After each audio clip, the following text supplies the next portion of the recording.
வணக்க மக்களே, சற்று முன்வைக்கப்பட்ட மிக முக்கியமான தகவல் ஒன்று வெளியாகி இருக்கிறாம். எதிரினா எதிரிதானா, அதில் மாற்றமே இல்லையாம். சமரசம் செய்யாத விஜயா, இடதுசாரிகள் வியந்து போயிட்டாங்களாம். வாங்க வீடியோவை முழுமாக்கின்றாம். அதாவது தமிழக அரசியலில் இந்த 2026 சட்டமன்ற தேர்தல் முடிவுகள் என்பது தமிழக அரசியல் வரலாற்றில் ஒரு புதிய மாற்றத்தை ஏற்படுத்தியிருக்கிறதா. அதாவது தமிழக அரசியல் களத்தில் ஆட்சி அமைக்க போதுமான இடங்கள் இல்லாத ஒரு இக்கட்டான சூழலிலும் தனது அரசியல் கொள்கையில் நடிகர் விஜய் காட்டிய இந்த உறுதி அனைவரும் வியப்பில் ஆழ்த்தியிருக்கிறது. அதாவது பாஜக எப்பொழுதுமே எங்களுக்கு கொள்கை எதிரிதான் என்று சொன்ன தாவேக தலைவர் விஜய் அவர்கள் அதில் உறுதியாக இருப்பதாக அரசியல் வட்டாரத்தில் பேசப்படும் செய்தியாக பார்க்கப்படுகிறது.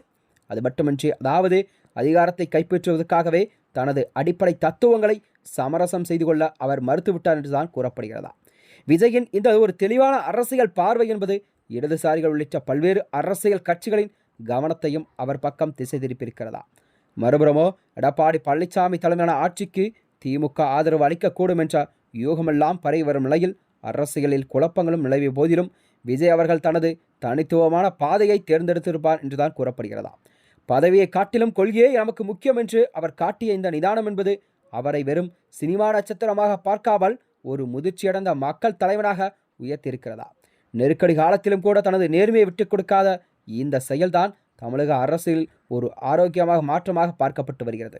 அதாவது விஜய் அவர்கள் கட்சி ஆரம்பத்திலிருந்தே கூறியது என்னவென்றால் பாஜக எப்பொழுதுமே எங்களுக்கு கொள்கை எதிரி என்று கூறப்பட்ட நிலையில்தான் விஜய் அவர்கள் பாஜகவின் ஆதரவை எப்பொழுதும் அவர் நாடவில்லை என்றுதான் அரசியல் வட்டாரங்கள் தெரிவிக்கிறதா.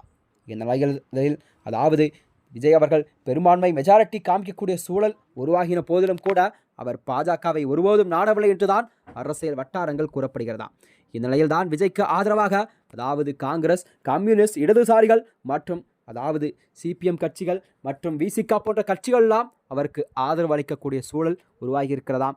அவர்கள் ஆதரவளித்தால் கண்டிப்பாக தமிழகத்திலே அடுத்த முதல்வர் கண்டிப்பாக விஜய் என்று கூறப்படும் நிலையில்தான் விஜய் அவர்கள் இன்று அல்லது நாளைக்குள் கண்டிப்பாக பதவியேற்க சூழல் தான் அரசியல் வட்டாரத்தில் உருவாகி இருக்கிறது. இதனைத் தொடர்ந்து தான் விஜய் கூறியதாவது எப்பொழுதுமே எங்களுக்கு கொள்கை எதிரி பாஜக தான் என்று கூறிய நிலையில்தான் அரசியல் வட்டாரங்கள் ஒரு பெரும் அதிர்ச்சியை ஏற்படுத்தியிருக்கிறதா.